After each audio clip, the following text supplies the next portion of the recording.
თბილისის მოსახლეობის წინაშე ეს არის ერთ-ერთი ყველაზე კომპლექსური და კრიზისული საკითხი, რომელიც დგას, იმიტომ რომ თვითონ თბილისის მერია და კახა კალაძე აღიარებს, რომ ჩვენს ქალაქში არის 10,000-ზე მეტი ავარიული შენობა.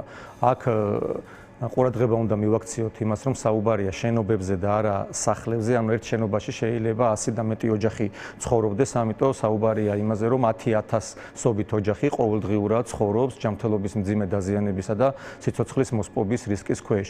ეს არ არის თეორიული რისკი, ამიტომ ვლაპარაკობთ ამაზე ჩვენ ასე აქტუალურად, მუდმივად ვახმოვანებთ. ეს იყო ჩვენი წინასაარჩევნო კამპანიის ერთ-ერთი მთავარი თემა და ჩვენ არ შეგვიწყვეტია ამაზე მუშაობა ჩვენს კოალიციას ელო ძლიერ საქართველოს. ჩვენ ქონდა კონკრეტული ხედვაც, როგორ მოგვეგვარებინა ეს პრობლემა და ამ მოწვევის საკრებულოს პირველივე სხდომაზე ჩვენ დავაყენეთ ინიციატივა, რომ მინიმუმ 50 მილიონ ლარამდე მაინც გაზრდილიყო ეს ბიუჯეტი, იმიტომ რომ არსებული ბიუჯეტი, თქვენ სწორად თქვით, ეს არის 7 მილიონი ლარი, აბსოლუტურად არასაკმარისია, არ არის საპირწონე ამ პრობლემის, რადგან ჩვენ არ ვლაპარაკობთ რაღაც თეორიულ რისკებზე, ეს არის პრაქტიკული რისკი და ჩვენი მოქალაქეები შეეჯახნენ ამას, თქვენ გახსოვთ, რომ სადგურის მოედანზე თევდორე მღვდლის ქუჩაზე ჩამოინგრა პარაპეტი და ორი სრულიად უდანაშაულო ადამიანი დაიღუპა. რამდენიმე დღის წინ ყოფილა ოდესმე ამ საკითხისთვის გამოყოფილი. არ ყოფილა. როცა ეს მოთხოვნა გაჩნდა თქვენი მხრიდან, რაზე დაყრდნობით დათვალეთ, რომ ამ რაოდენობის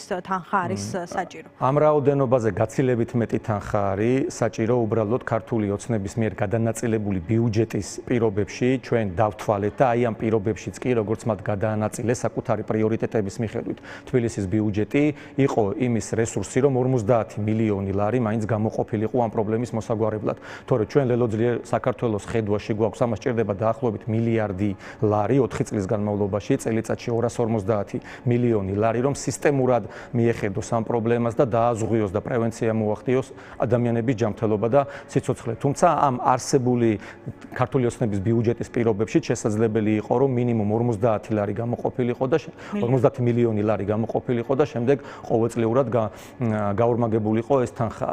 თბილისელებს უნდა ვუთხრათ, რომ თბილისის 2026 წლის ბიუჯეტი შეადგენს 2 მილიარდ 200 მილიონ ლარს. საკმაოდ სოლიდური თანხაა, ამიტომ შესაძლებელი იყო ამ პრობლემაზე სისტემური მუშაობა.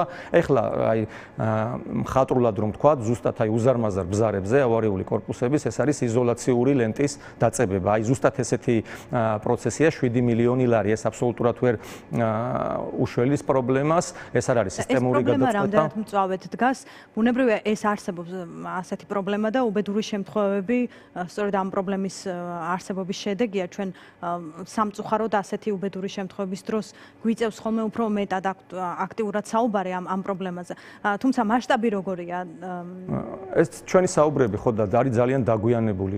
მე წეგან ვამბობდი ვეღარ დავასრულე. რამდენიმე დღის წინ მოხდა სამგორში კეთევან წამებულის გამზირზე 91 ნომრის მიმდებარე ჩამოინგრა ფასადი და ქვემოთ კომერციული მაღაზიებია, სასურსათო მაღაზიებია და არ ვიცი სასწაულად გადაურჩა ხალხი მძიმე შედეგებს და შემდეგ რომ ვდგებით ამ ჩამონგრეულ შენობებთან და ჭირისუფლებს რომ ვეუბნებით რომ ვიზიარებთ მათ წუხარებას, ეს სიტყვები არავის აღარ ჭირდება, აბსოლუტურად გამოუსადეგარია, ამიტომ უბედურება სანამ ხდება ხო არ დაველოდები, ჩვენ ამაზე მუდმივად უნდა ვისაუბროთ, იმიტომ რომ მე დასაწყისში ვთქვი, თბილისის მერია აღიარებს თვითონ რომ 10,000-ზე მეტი ავარიული შენობა. ეს იმას ნიშნავს, რომ პრობლემა არის ძალიან სოლიდური. მე წინასაარჩევნო კამპანიის დროს დავდიოდი, ეხლაც დავდივარ თბილისის რაიონს და საკუთარი თვალით მაქვს ნანახი ეს პრობლემები, როგორი მწვავეა, მოსახლეობა როგორ წვალობს. ზოგჯერ ქართული ოცნება ერთადერთ არგუმენტად ამ თემაზე რომ კამათობთ, იყენებს ხოლმე იმას, რომ მოქალაქეები არ გადიან ავარიული შენობებიდან და ჩვენ საკუთრების უფლებას ვერ დავარღვევთ, მაგრამ კითხვა აღარ გრძელდება, რატო არ გადიან მოქალაქეები, როგორ შეიძლება რომ ადამიანები საკუთარ სიცოცხლეს შვილების სიცოცხლეს წირავდეს და არ გადიოდეს ავარიული შენობიდან, თუ მას ადეკვატურ ღირსეულ პირობებს თავაზობ. ხო, ესეთი პირობების შეთავაზება არ ხდება, იმიტომ რომ ძირითადად ეხლა ვინც გყავთ, ხო, მოქალაქეები ავარიული შენობებიდან თვეში უხდიან 500 ლარს. 500 ლარს აბსოლუტურად 500 ლარად აბსოლუტურად შეუძლებელია, რომ ღირსეული საცხოვრებელი პირობა შეიქმნა შენ, ღირსეული საცხოვრებელი პირობა შეუქმნა შენს ოჯახს და თან ყველაზე ცუდი ფაქტორი რაც არის სისტემური გაურკვევლობა, ანუ მოქალაქეებს არ ეუბნებიან მრავადით გადიან თავიანთი სახლებიდან. იქ წერია რომ უვადოდ გადიან და შეიძლება ეს უვადო პერიოდი გაგრძელდეს 10-15 და მეტი წლის განმავლობაში. ანუ შენ ცხოვრობ სახლში, სადაც შეიძლება შენი მშობლები ცხოვრობდნენ, ემოციური კავშირი გაქვს, იქ შენი სამეზობლოა, სამეგობროა, შენი შვილები იქ ბაღში დადიან, სკოლაში დადიან. ისინი ამ დროს ყალიბდებიან, მათი ფსიქიკა ამ დროს ყალიბდება და ამ დროს შენ გაყავ ხარ, წყვეტენ ამ შენ სოციუმს და ქირით ცხოვრობ არასრულფასოვნად შენი მთელი 10 და 15 წლის განმავლობაში და ბუნებრივია ადამიანებისთვის ეს მისაღები პირობა არ არის. ამიტომ სისტემურად უნდა იმუშაოს ამაზე ხელისუფლებამ, როგორც გითხარით, ჩვენ გვაქვს გეგმა, ჩვენ პირველივე სხდომაზე წარვადგინეთ ინიციატივა, შეგვიძლია ეს ჩვენი ხედვაც გავაცნოთ, როგორ ვუყურებთ ამ პროცესს, რომ სისტემურად გადაწყდეს ეს პრობლემა და მუდმივად თბილისელების წინაშე არ იდგას ეს მწვავე საკითხი, იმიტომ რომ კიდევ ერთხელ ვიტყვი, ეს არ არის თეორიული რისკი, ეს არის პრაქტიკული რისკი და თავისუფლად შეიძლება ღმერთმა ყველა დაიფაროს და აგერ დაგვიფარა ახლა სამგორის რაიონში რომ ჩამოინგრა შენობის ფასადი, ნებისმიერ წამს შეიძლება მოხდეს ტრაგედია. ამაზე საუბარი ჩვენი პოლიტიკური ძალის თვითმიზანი არ არის, ეს საკითხი ჩვენ გვაწუხებს, ეს საკითხი აწუხებს თბილისის მაცხოვრებლებს და ამიტომ ამაზე სისტემური მუშაობა არის საჭირო და ხელისუფლებამ კეთილი უნდა ინებოს, უნდა მოგვისმინოს, აუცილებლად უნდა გაითვალისწინოს ჩვენი ინიციატივები, იმიტომ რომ არათუ მილიონობით, კიდე მილიარდობით შეიძლება თანხას ხარჯავენ, იპარავენ, აგერ მე მქონდა ესეთი პერიფრაზი, რომ ქართული ოცნების ორგზის პრემიერ-მინისტრს ირაკლი ღარიბაშვილს 7 მილიონი დოლარი ამოუღეს სეიფიდან, ხო? ნაღდი ფულის სახიდან. როგორ შეიძლება ერთ ჩინოვნიკის სეიფიდან იღებდეს 7 მილიონ დოლარს და მეორეს მხრივ 7 მილიონი ლარი გქონდეს მხოლოდ გამოყოფილი 10,000 ავარიული შენობის გამაგრებისთვის. აბსოლუტურად არა წონადი, არა შედარებითი ამბავია. ეს უგულებელყოფა პრობლემის გულგრილობა, რაღაც ცალკეული რაღაც კონკრეტული ინტერესების შესაბამისად პრობლემაზე რეაგირება თუ როგორ შეიძლება ეს ავხსნათ, რომ 10,000 ავარიული სახლია თბილისში და თუ შევადარებთ გუშინ თქვენ საუბრობდით ბრიფინგზე 2020 წელს რამდენი იყო გამოყოფილი სადღაც 17 მილიონამდე. კი ბატონო და ახლა 7 მილიონია. ანუ რა ინტერესი აქვს ქართულ ოცნებას თუ თბილისის მერიას? სამუშაო პროცესში ქართული ოცნების წარმომადგენლება პირადად მე მითხრეს, რომ გახორციელდება ცენტრალური ბიუჯეტიდან ტრანსფერი და დაემატება 7 მილიონს კიდევ 7 მილიონი და გახდება 14 მილიონი ლარი, თუმცა ესეც რომ მოხდეს, ჯერ არ მომხდარა, ანუ ჯერ ისევ 7 მილიონია დამტკიცებულ ბიუჯეტში, თბილისის ბიუჯეტში, მაგრამ ესეც რომ მოხდეს, ესეც არის არასაკმარისი. ძირითადი მიზეზი არის, რაც საყოველთაოდ ხდება, ეს არის უპასუხისგებლობა, არაანგარიშვალდებულება მოქალაქეების წინაშე, არ გრძნობენ ვალდებულებას, თქვენ ვერ მეტყვით ვერც ერთ შემთხვევას, როცა უბედური შემთხვევა მოხდა თბილისში და ქართულმა ოცნებამ და პერსონალურად კახა კალაძემ აიღო პასუხისგებლობა. აი გამახსენეთ ერთი შემთხვევა, როცა რაღაცა ტრაგედია დატრიალდა, უბედურება მოხდა და ამაზე გამოვიდა ქართული ოცნება, მისი წარმომადგენლები და თქვენს რომ ეს ჩვენი ბრალია.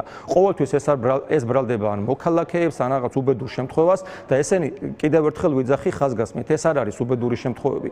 ეს არის ქართული ოცნების და პერსონალურად კახა კალაძის გატარებული პოლიტიკის კანონზომიერი შედეგი. შენ წლების განმავლობაში როცა უყურებ რომ არაფერს არ აკეთებ და უყურებ რომ მდგომარეობა დღითიდღე მძიმდება, ეს არის არაფრის კეთება. და მე ამას რომ მოყვება რაღაცა კონკრეტული ტრაგედია, ბუნებრივია ამაზე პასუხისმგებელი ხარ შენ. ხო როგორ შეიძლება ხსნიდე რა? ეხლა მე არ მინდა, იმიტომ რომ ეს არის უმძიმესი ტრაგედია, ამით არც პოპულიზმი შეიძლება, არც სპეკულირება შეიძლება, არ ვიცი, ცუდად შეიძლება გახტი ადამიანი ამას რომ იხსენებ, მაგრამ ვაკის პრაკში დატრიალებულმა ტრაგედიამ ხო რაღაცა მოხდა ესეთი საშინელება, დაიღუპა ბავშვი, რომელიც რამდენიმე დღის წინ გახსნეს, ხო თვითონ და რაღაცნაირად იქ არავინ არ მოელოდა რომ საფრთხე იქნებოდა და ესეთი ამბები ხდება, თუნდაც ეს სადგურის მოედნის შემთხვევა რო წარმოვიდგინოთ, ხო? გასაგებია, შეიძლება მესაკუთრეები არ იძლევიან თანხმობას, რომ გამოვიდნენ შენობიდან, მაგრამ შემოღობენ მაინც ის ტერიტორია, რომელიც საფრთხის შემცველია, იმიტომ რომ თევდორე მუღდულის ქუჩაზე დაიხოცნენ აბსოლუტურად უდანაშაულო ადამიანები, გამულელები, რომლებიც არავითარ კავშირში არ იყვნენ იმ კონკრეტულ ავარიულ შენობასთან. ამიტომ ეს ავარიული შენობები უნდა შემოიღობოს მაინც როგორც მინიმუმ და ამასაც არ იყოფა ალბათ ეგ ბიუჯეტი, იმიტომ რომ 10,000 შენობას ესე ხო ვერ შემოღობა, მაგრამ რაღაცნაირად ნიშნები უნდა დაიწყოს ამაზე სისტემური ფიქრი. მარტო იმის პასუხი, რომ 100%-იანი თანხმობა არ გვაქვს მესაკუთრეების და ჩვენ კერძო საკუთრების უფლებას ხო არ დავარღვევთ, აბსოლუტურად არასაკმარისია. უნდა დაიწყო იმაზე, რომ ღირსეული პირობები შეთავაზო ამ მოქალაქეებს და შეიძლება რაღაც შეღავათები გაუკეთო დეველოპერებს, ან ბევრნაირი რაღაცის მოფიქრება შეიძლება შეიძლება, კი, ბევრნაირი რაღაცის მოფიქრება შეიძლება თუ შენ ამით დაინტერესდები და თუ ეს შენი პრიორიტეტი იქნება. სამწუხაროდ ქართული ოცნების ხელისუფლების პრიორიტეტი არ არის მოქალაქეების უსაფრთხოება და ეს ჩანს. თვალნათელია, იმიტომ როგორც გითხარით 2 მილიარდ 200 მილიონი ლარიდან მხოლოდ 7 მილიონი ლარი არის გამოყოფილი ავარიული შენობების გამაგრებისთვის და ეს 1%-იც არ არის საერთო თანხის, ეს არის 0.4%, ნუ სასაცილო თანხა არის. და ამ ბიუჯეტს თუ გავითვალისწინებთ, შესაძლებელი იყო ცენტრალური ხელისუფლების დახმარების გარეშე, რომელზეც ამბობთ ახლა რომ ტრანსფერი განხორციელდება. კი, შეიძლებოდა ჩვენ დავთვალეთ 50 მილიონი ლარის გამოთავისუფლება შეიძლებოდა დაახლოებით, რომელიც დაიწყებდა რაღაც სისტემურად მოგვარებას ამ პრობლემის. ესეც როგორც გითხარით, არასაკმარისია, გაცილებით მეტი არის საჭირო და პოლიტიკური ნება და პოლიტიკური ნაბიჯები არის გადასადგმელი გარდა ორგანიზაციული ნაბიჯებისა და აი ეს პოლიტიკური ნება არ ჩანს, რომ ერთხელ და სამუდამოდ ამ პრობლემას მიეხედოს. Rodende უნდა ვისაუბროთ, კიდევ რამდენი წლის განმავლობაში უნდა ვისაუბროთ, რომ თბილისში 10,000 ავარიული შენობაა და ეს რიცხვი არ ikლებდეს პირიქით იმატებდეს და მე კი მინდა რომ ერთი ძალიან კაფიო მაგალითი დავამატო,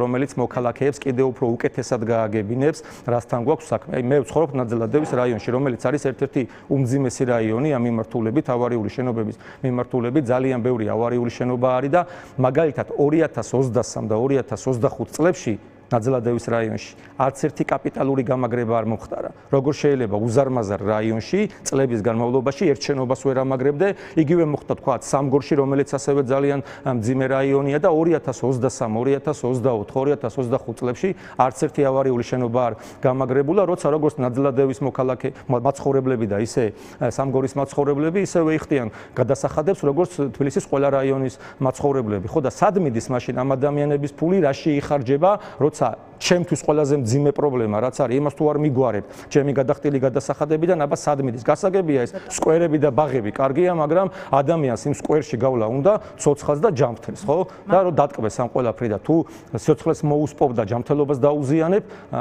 ვიღაც რაღაცში ჭირდება ეს შენი სკვერები. თუმცა რა თქმა უნდა ეს კარგია და ბუნებრივია, ამის საწინააღმდეგო არავის არაფერი არ აქვს.